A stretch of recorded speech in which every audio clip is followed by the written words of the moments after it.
যদি ফাঁসি না দিতে পারে ওরা, আমার যদি ফাঁসি না দিতে পারে তাহলে আমার হাতে যেন তুললে দেয়। আর নাহলে আমি, আমার বাচ্চা আছে না, আমার মাই আছে না, ওইলে গলায় ধরিয়ে দেবো।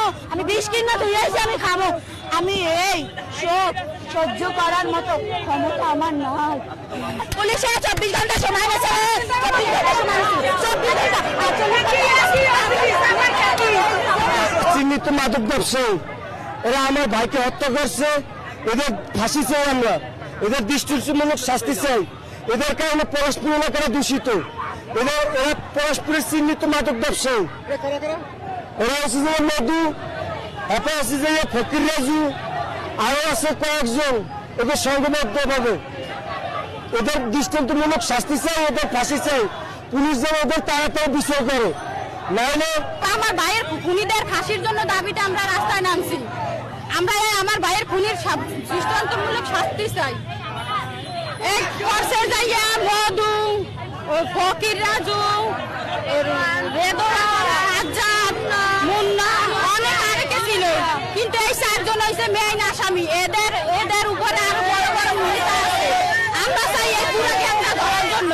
আর আমরা চাই পুলিশ প্রশাসন এবং সরকারের কাছে আমাদের একটাই দাবি, আমার ভাই হত্যাকারীদের দ্রুত তাদের আইনের আওতায় এনে ফাঁসির শাস্তি দেওয়ার অনুমতি চাইতেছে সরকার। তাদের ফাঁসির জন্য প্রশাসন 24 ঘন্টা সময় নিয়েছে, 72 ঘন্টা হয়ে গেছে, কোনো একটা আসামি ধরা হইতেছে না।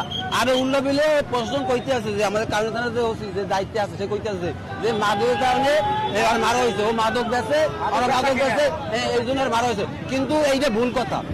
এরা মানে মারা হয়েছে একটা এই না কই এরা মাদক মারা হয়েছে।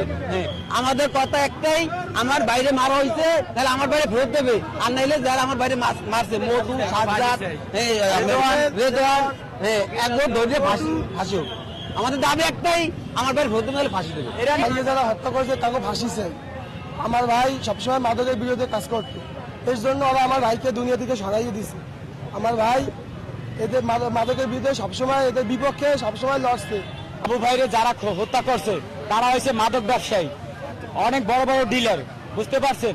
তারা ওই বাবু ভাইয়ের জন্য মানে ওই এলাকার মধ্যে মাদক বেচতে পারতো না, সে প্রতিবাদ করতো, যার জন্য তারে মারিয়ে ফেলানো হয়েছে। এখন আমার আব্বুরা যতটা কষ্ট দিয়ে মারছে, সেই দ্বিগুণ কষ্ট দিয়ে যেন আগে মারা হয়। একটা হত্যাকাণ্ডের ঘটনা ঘটছে, ওনার নাম হচ্ছে জসিম শিকদার। তো সে সংক্রান্তে হত্যাকাণ্ড ঘটনার পর রেগুলার মামলা রুজু হয়েছে এবং মামলার প্রেক্ষিতে 2 জন আসামিকে জিজ্ঞাসাবাদের জন্য গ্রেপ্তার করা হয়েছে। এবং তারা যে ডিমান্ড করছে যে এই হত্যাকাণ্ডের সাথে আরো অন্যান্য আসামি জড়িত, এবং সেই আসামিগুলো আমরা আইডেন্টিফাই করেছি এবং তদন্তের স্বার্থে যদি তাদের গ্রেপ্তার করার প্রয়োজন হয় আমরা তাদেরকে গ্রেপ্তার করবো। তারা তাদের 24 ঘন্টার মধ্যে গ্রেপ্তার